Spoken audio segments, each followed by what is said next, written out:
Hey everyone, it's Jeremy Osterberger with BIC Magazine. Today I'm joined by Adrian Travis, president of Trindent Consulting, and we're discussing the current merger and acquisitions climate in the energy sector. Hey Adrian, welcome, and thank you so much for offering some time to us today. Hey, thanks. Thanks for having me. So Adrian, you were sitting where, man? Tell us where you're at. I'm up in Toronto, Canada, and it's just above freezing. So I think, seen the worst of it. We had enough of freezing in Houston here a few weeks ago. That can be gone for quite a while for us. We're okay with the nice warm weather again. Amen. Nice, man. So, Adrian, let's get into it. Consolidations are gaining momentum across the energy sector, and recent news of even like Husky being acquired by Synovus is evidence of the changing landscape. The energy sector is going through a rapid transformation, and the oil and gas landscape will look very different in the next 5 years. So, what's going to drive M&A in 2021 and even into 2022 if your crystal ball goes that far? Well, I think that everything that I hear in the industry is that you know, oil and gas companies are not here to make more product. They're here to make it with better margins. So part of their M&A strategy might be exactly what you mentioned. Husky and Synovus is a great example. A great upstream producer marries a company that has excellent downstream assets, and there you go. They're able to make product at a better margin because of that combination. So I think what we are going to see a lot of is obviously oil and gas companies have cut capital expenditures. There's a lot of uncertainty out in the market right now. But I think the M&A outlook is going to be very, very conservative just because everybody needs to pay down debt.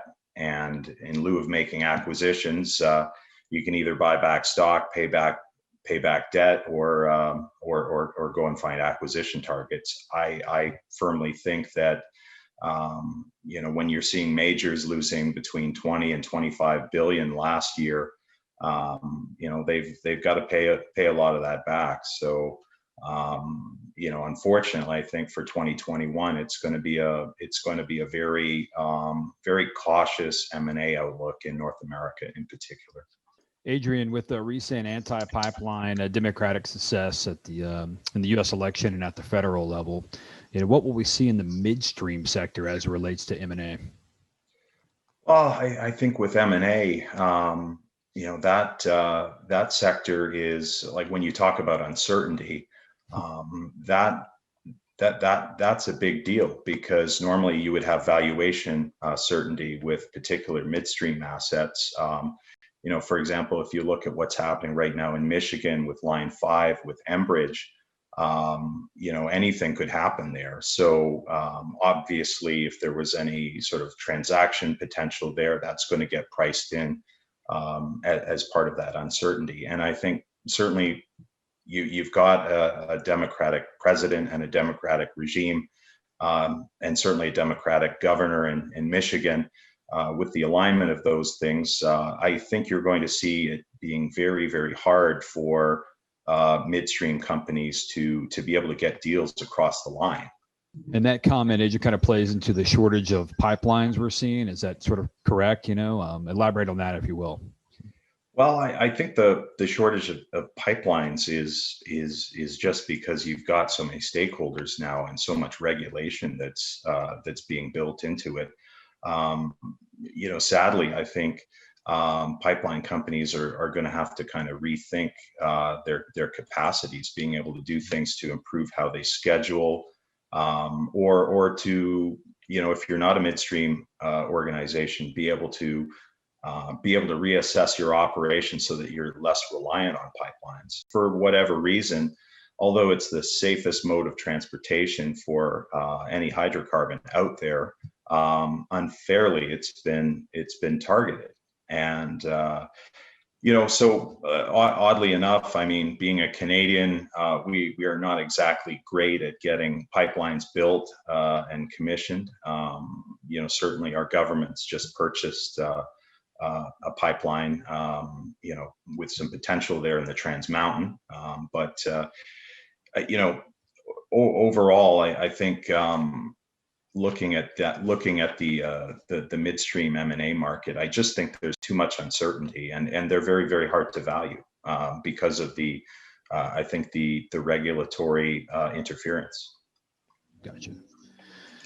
And as you with struggles in the upstream sector, the last half decade, there's been more investment focus given to maybe downstream refining and petrochemical. In your estimate, will that continue? What's the downstream outlook looking like in your estimation? I think the downstream outlook, again, they're not looking to make more product. I think what you've seen 2 years ago with Marathon acquiring Endeavor, oddly enough, what happened, some of their smaller refineries got closed down and were either converted to biofuels plants or terminals. I think that when we look at refining runs in the last year, they're down significantly. There's a lot more capacity there than what is needed. So, sadly, I think with refiners, you're going to see a lot of closure of smaller refineries. I think as well with the renewables legislation out there, you're going to see a lot of reassessment of the carbon intensity. So organizations are going to try and buy lower carbon intensity assets, like ethanol plants, for example, and they're going to try and divest higher carbon intensity assets. So, and I think as well, it's very hard to make good money in a small refinery. So what you will see is a lot of smaller spin-offs to nimbler organizations. For example, what we've seen up here north of the border, with Parkland Fuels purchasing the fairly small Burnaby refinery from Chevron, Tidewater Midstream buying the Prince George refinery from Husky. I think those are excellent examples of what you're going to see is the smaller type, I call them teapot style refineries. They're going to be sold off to smaller, more nimble entities that can run them more efficiently. And I think as well, what you're going to see, particularly in the U.S. Northeast, where you've got a lot more refining capacity than what's needed, sadly, there will be closures there. And, again, I think the runs were down something like 13% in 2020, versus 2019. We can expect companies to try and maximize their margins, not build more gasolines and distillates. Gotcha.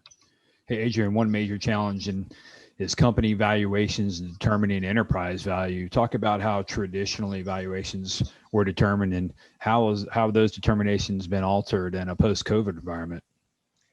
Well, I think it's very difficult with COVID to be able to validate what you see. For example, just because I'm familiar with it, the Husky and Cenovus deal was done almost without human contact, which is rare. So normally what you would see, COVID-19 presents a bit of a barrier to kicking the tires, and particularly when you're in that phase of due diligence. Normally you would be visiting assets, you would be crawling through refineries, you would be dipping tanks, you would be asking questions, and you'd be in the data room. Right now, I think that COVID-19 is really a physical barrier to being able to check and make sure that you're paying an adequate price. So I think any deal that you are doing right now, you're having to be reliant on a computer screen and a spreadsheet and your interpretation of what the refinery P&L says is there in the tanks, or how well the yields are, or how well the crude units are running. So I think your ability to test valuations, you just don't have that ability nowadays. So that's one of those barriers there that I think will moderate the deal flow in 2021. Hey, Adrian, before we jump off, I just wanted to give you a chance. Is there anything else you'd like to cover, or a final statement you'd like to make? I just wanted to give you the last word. Well, I just think that what we are going to see in 2021 is a lot of focus on cutting overhead, cutting capital budgets, trying to maintain as much much pre-tax cash flow as you can, so you can pay down debt. So everything that I'm hearing in the marketplace right now, with whether it be majors, miners, midstream companies, upstream companies, it's a heads down focus on low or no capex ways of improving their margins. And I think that's something that really is going to be the theme for 2021. And M&A really is going to take a back seat to that, just because you've got bandwidth issues of trying to improve the margins, keep your people safe, and keep your assets running. So oddly enough, I just think that M&A is going to be on the back burner for most of this calendar year. Hey, Adrian, as always, we thank you for joining us today. Please know that you're welcome back anytime. Thanks very much, Jeremy. Hey, and as always, we're grateful for our audience. Please like and share this recording with colleagues. And for more industry videos and podcasts, visit bicmagazine.com. Remember, it's what we do together that counts.